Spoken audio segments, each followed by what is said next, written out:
સુપ્રભાત વિદ્યાર્થી મિત્રો.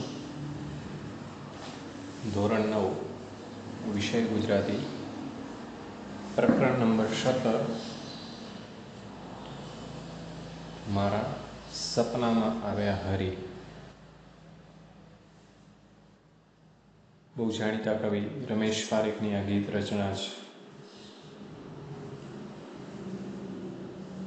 આ ગીત રચના રમેશ પારેખના બહુ જાણીતા કાવ્ય સંગ્રહ 6 અક્ષરનું નામ માંથી પસંદ કરાય છે.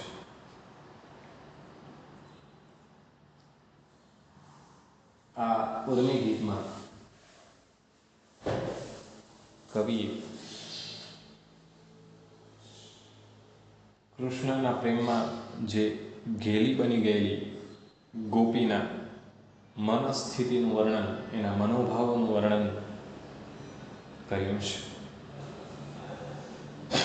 ગોપીના સ્વપ્નમાં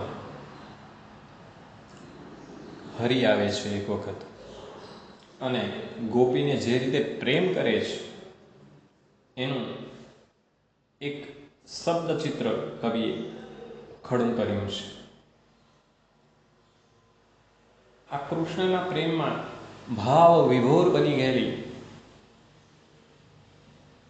ગોપી એ કંસાર માટે મૂકેલા અંધાણમાં જે આંધણ મૂક્યું છે એમાં એનું સમગ્ર જીવન સમર્પિત કરી દે છે, ઓરી દે છે. આ જોઈ જાણે હરિ મુખેથી સડી પડેલા જે ઉદ્ગાર છે, શ્રી કૃષ્ણના મુખેથી જાણે સડી પડેલા એ ઉદ્ગાર હતા, અરે બાહાવરી માં આ ગોપીનો આત્મસમર્પણ ભાવ રજૂ થયો છે, પ્રગટ થયો છે. એનું વર્ણન, રજૂઆત આ કાવ્યમાં કરવામાં આવી છે. કાવ્યની સમજૂતી મેળવી.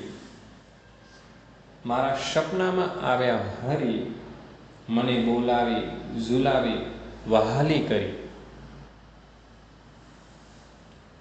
કે છે કે મારા સ્વપ્નમાં હરિ આવ્યા, સાક્ષાત ભગવાન શ્રી હરિ આવ્યા. મને આ કૃષ્ણએ એટલે કે ગોપીને બોલાવી, એટલે કે મને બોલાવી એણે, પછી એને ઝુલાવ્યા, હિંચોળી કરી એમ, અને પોતાને વહાલી એવી કરી, પ્રિયતમા બનાવી. એકદમ લાગ એના પર એકદમ ઉર્મિઓથી, લાગણીઓથી એના પર વહાલ કર્યો. આગળ કહે છે, સામે મરકત ઊભા મારા મનની દ્વારિકાના શુબા, મારા આંસુને લૂછ્યા જરી. શુબો એટલે જે તે પ્રદેશનો વડો હોય એ. અહીંયા દ્વારિકા એટલે દ્વારકાના વડો કોણ? તો કૃષ્ણ. કૃષ્ણ માટે એણે બહુ સરસ શબ્દ વાપર્યો છે, દ્વારિકાના શુબા. તો શ્રી કૃષ્ણ માટે કહે છે કે સ્વપ્નમાં મારા હરિ આવે છે, અને એ દ્વારકાના જે રાજા છે, એ દ્વારકાના જે વડા છે, મારી સામે એ મંદ હાસ્ય કરતા એ ઊભા રહે. પછી એણે મારા આંસુને સહેજ લૂછ્યા. જરી એટલે સહેજ. મારા આંખમાં આવેલા આંસુઓને એમણે લૂછ્યા. આગળ કહે છે, આંધણ મેલ્યાતા કરવા કંસાર, એમાં ઓરી દીધો મેં સંસાર. હરિ બોલ્યા અરે બહાવરી. અહીં કાવ્ય પૂરું થાય છે. શું કહે છે એમાં? તો એ કંસાર એટલે ઘઉંના લોટમાંથી બનાવવામાં આવતી એક મિષ્ટાન છે, જેને આપણે લાપસી કહીએ છીએ. એ લાપસી બનાવી હતી ગોપીએ કૃષ્ણ માટે, અને એમાં એણે સમગ્ર સંસાર રેડી દેશે. એટલું એ સમગ્ર જીવન એ રેડી દેશે. કંસારમાં સમગ્ર સંસાર એને રેડ્યો છે. તો કે છે કે આવા શુભ દિવસે, આવા મંગળ દિવસે મેં કંસાર બનાવ્યું. કંસારમાં મેં કંસાર શેના ઉપર મૂક્યો? તો આંધણ. કંસારનું આંધણ મૂક્યું હતું. આંધણ એટલે રસોઈ તૈયાર કરવા માટે જે મૂકેલા ગરમ પાણી હોય એને આંધણ કહેવાય. આંધણની બાજુમાં જ એક શબ્દ છે ઈંધણ, બરાબર. પણ એમાં મેં મારો સમગ્ર સંસાર એ ઓરી દીધો, અર્થાત મારું સમગ્ર જીવન એને સમર્પિત કર્યું, સમર્પણ કર્યું. આ જોઈને હરિ મારા સામે બોલે છે, અરે ઘેલી કરી દે. અરે ઘેલી કે છે અરે બહાવરી, અરે ગેલી. કોના માટે આ શબ્દ વાપરે છે? ગોપી માટે. અને આમ ગોપી ખુશ થાય છે. આમ અહીં કાવ્ય પણ પૂર્ણ થાય છે.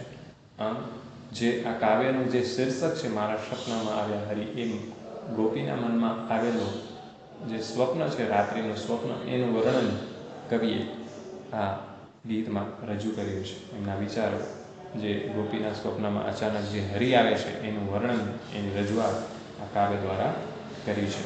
તો મિત્રો, નીચે આપેલા સ્વાધ્યાયના પ્રશ્નોના જવાબ મારા સમક્ષ વહેલી તકે આપ પહોંચતા કરશો એવી અપેક્ષા છે.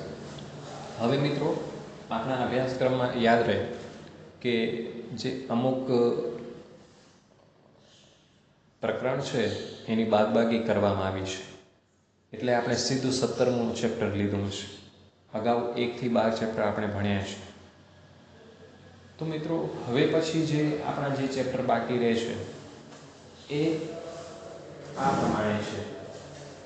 તો આજે 17મું પ્રકરણ ભણ્યા, ત્યારબાદ આપણે 18મું, 19મું, 21 અને 22 એમ 4 પ્રકરણ હવે બાકી રહેશે. તદુપરાંત વ્યાકરણ અને લેખન, આટલું આપણું આ વર્ષના અભ્યાસક્રમમાં સમાવિષ્ટ છે, જેની નોંધ લેશો આપ. તો હવે પરીક્ષાઓની જ્યારે તૈયારી પણ કરવાની થાય ત્યારે આ જ પ્રકારના પ્રકરણો તૈયાર કરવા. 1 થી 12, 17, 18, 19, 21, 22 આટલા ચેપ્ટરની આપણે તૈયારી રાખવાની રહેશે. Okay, thank you.